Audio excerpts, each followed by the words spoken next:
com esta queda da cultura, a queda da educação dentro desse país, aí começou a mudar todo o panorama. Nós fazíamos espetáculos de terça a domingo, com casas lotadas. E não era um espetáculo, eram 20, 30 espetáculos em cartaz, né? E todos eles com essa grandiosidade, cenário descendo, subindo, era uma loucura. O que vocês veem hoje de musical, para nós era esse o nosso cotidiano. Então, era uma segunda-feira. A nossa folga era só segunda-feira, era 6x1. Caramba. Era só na segunda-feira que nós tínhamos folga. Não é como hoje, por exemplo, que o pessoal faz espetáculo numa sexta-feira. Tem uma outra peça com 2 atores que fazem sábado e domingo. Não, eram sempre 30, 40, 50 atores em cena. Aí começou a entrar as cooperativas em teatro. Isso após a ditadura ou durante?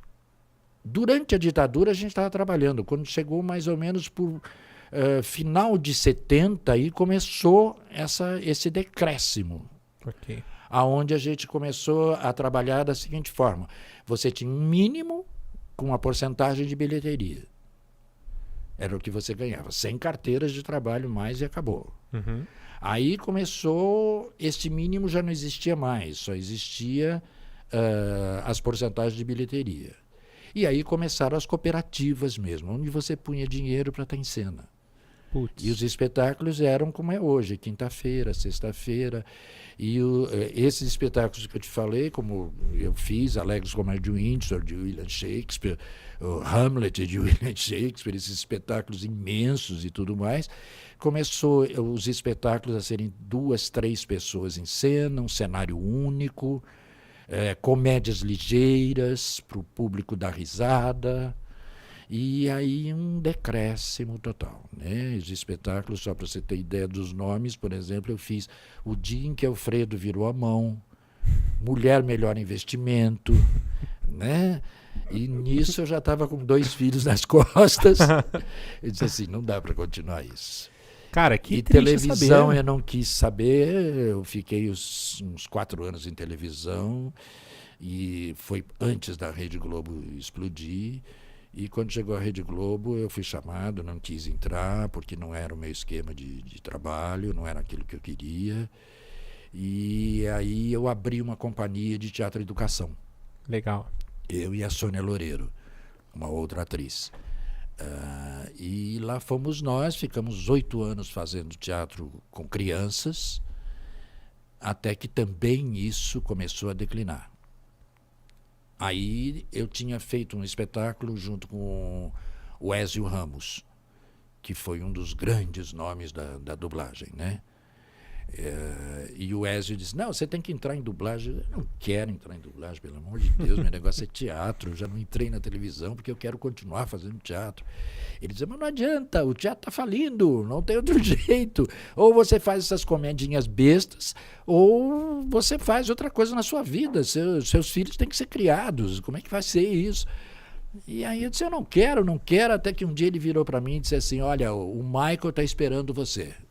Leva a sua carteira de trabalho. Eu digo, Michael? Quem é Michael? Ele diz assim, é o dono da Alamo. Eu digo, tá legal. E o que é a Alamo? Ele diz assim, um dos maiores estúdios do Brasil. É o Herbert Richard no Rio e a Alamo em São Paulo. Eu digo, ai meu Deus, então lá vou eu. Aí levei a minha carteira e aí eu comecei a dublar. Que maneiro, cara. E aí já são quase 40 anos dublando, né? Cara, antes da gente falar um pouco mais sobre a dublagem, eu achei muito interessante. É muito foda pra mim, assim, ouvir um pouco da história sendo contada por alguém que vivenciou ela, né?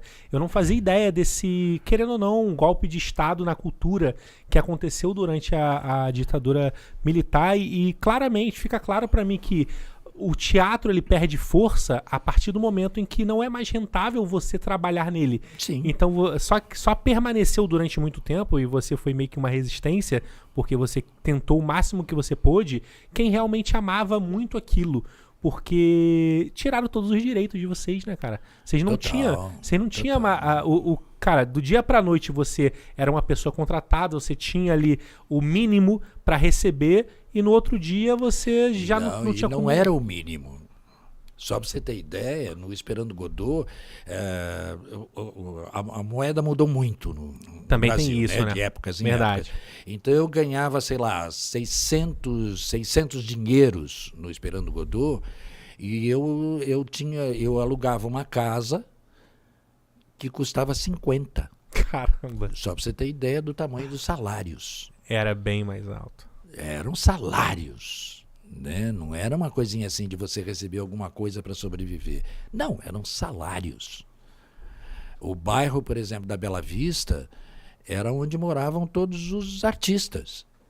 Se fossem eles pintores, cantores, músicos. É só você ver a música, né?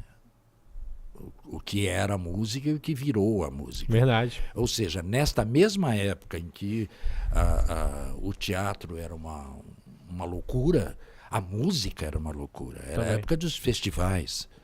Era a época do surgimento do Ney Matogrosso, com os Secos e Molhados. Uhum. Era a mesma época do Zico Roquete. Ou seja, era um portento cultural. O São Paulo era uma Broadway, né? Então era uma coisa muito forte. Os salários eram muito altos. Nós ganhávamos muito bem e com carteiras assinadas. Eu acabei me aposentando com carteira assinada de teatro.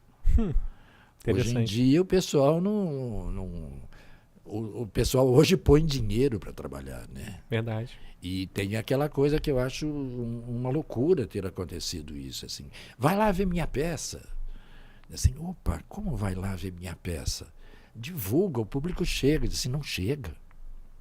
Não chega porque o público perdeu o hábito de ir ao teatro.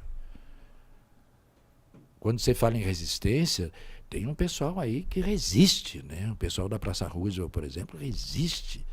Eles estão lá, eles fazem. E não só eles, tem uma série de outras pessoas que vão e fazem. Aí o pessoal é contra a Lei Rouanet, mas é a única forma de se fazer teatro hoje em dia. E a Lei Rouanet é um erro, as pessoas dizendo assim, está tirando dinheiro do governo, não está tirando dinheiro do governo nenhum. Você é aprovado pelo governo a buscar verba nos empresários. Os empresários é que pagam isso. Ele tem um desconto X do imposto de renda, mas não é um dinheiro tirado do Ministério da Cultura. Não. Esse dinheiro é fornecido pelos empresários. Então você tem o direito de ir à Brastemp, tem o direito de ir ao Banco do Brasil, ao Banco Itaú e pedir uma verba. Então você é autorizado a pedir essa verba. Isso é a Lei Rouanet. E se não for dessa forma, o teatro não resiste. Não mesmo. E ele precisa resistir. Teatro é cultura. Sim. E nós precisamos de cultura para que um povo saiba o que está fazendo, né? Saiba escolher um presidente. Sem cultura e sem educação, você não consegue votar corretamente, né? Total. E aí explica muita coisa, o porquê que a ditadura ela foi totalmente contra a arte e a cultura. Porque você, tirando isso da população, você torna essa população ignorante. Logo, a gente viu anos depois o que essa ignorância acabou trazendo, né, para o nosso país. E aí, assim, bom, eu não vou falar muito sobre política, que não é o caso, mas fica muito claro para mim que as coisas não acontecem do nada, né? Lá de trás, tudo que você está falando para mim, eu estou conseguindo pensar que isso reverberou em diversas outras coisas no nosso país. E eu não vivenciei ali. Mudou uma cabeça da população, né? Muito. Bem antes, você tinha, antes da Rede Globo, por exemplo, você tinha uma série, um monte de séries brasileiras, né? Você tinha a Lodossura, você tinha uma série de séries brasileiras, nacionais. A TV Tupi, toda sexta, ou todo sábado, não me lembro mais, eles tinham, no sábado, a TV de comédia e no outro dia, TV de vanguarda. Ou seja, levava-se comédias brasileiras, feitas por atores brasileiros, ao vivo. E na outra semana eram dramas, que era o TV de vanguarda. Também com atores, ao vivo. Tudo isso caiu. E nós começamos a ter uma quantidade muito maior de filmes americanos. Nós tínhamos uma quantidade imensa de filmes europeus. Não é à toa que o Brasil conhecia Sofia Loren, Marcelo Mastroianni, Brigitte Bardot, Jeanne Moreau, né? Com a entrada de 64, cadê os atores europeus? Você só sabe hoje em dia de Brad Pitt, ou seja, de atores americanos. Sim. E nas televisões, os programas nacionais deixaram de existir e começaram a vir filmes americanos. Depois, mais tarde, séries americanas, o que deu uma vaza para a dublagem. Sim. Né? Então tivemos uma grande quantidade de trabalho para dubladores. Antes nós tínhamos uma grande quantidade de trabalho para atores, nós, brasileiros. Hoje em dia, não. E o que aconteceu na dublagem durante muitos anos, eu não estou vendo, eu não estou escutando o Carlos Campanile, eu não estou escutando a Isaura Gomes, eu estou escutando o Brad Pitt, eu estou escutando a Fulanas, a Angelina Jolie, ou seja... De repente, isso começou a mudar a partir de Cavaleiros do Zodíaco, né? Que começou a trazer, as vozes começaram a ter imagem. Né? Verdade. Antes disso, não. Você assistia sempre, não importa que fosse em português, mas você assistia aquele cara americano, o John Ford, coisa e tal, você assistia essas pessoas. Hoje em dia não, hoje em dia já dizia assim, é fulano de tal que está dublando, não é Beltrano que está dublando. Hoje em dia, após Cavaleiros do Zodíaco, ou seja, 94. Ué, tu curtiu o conteúdo que tu acabou de assistir? Então deixa teu comentário aí, curte e compartilha com teus amigos para geral ficar no hype. Não esqueça de seguir @HypeTalksBR em todas as redes sociais. Valeu? Tamo junto e até a próxima.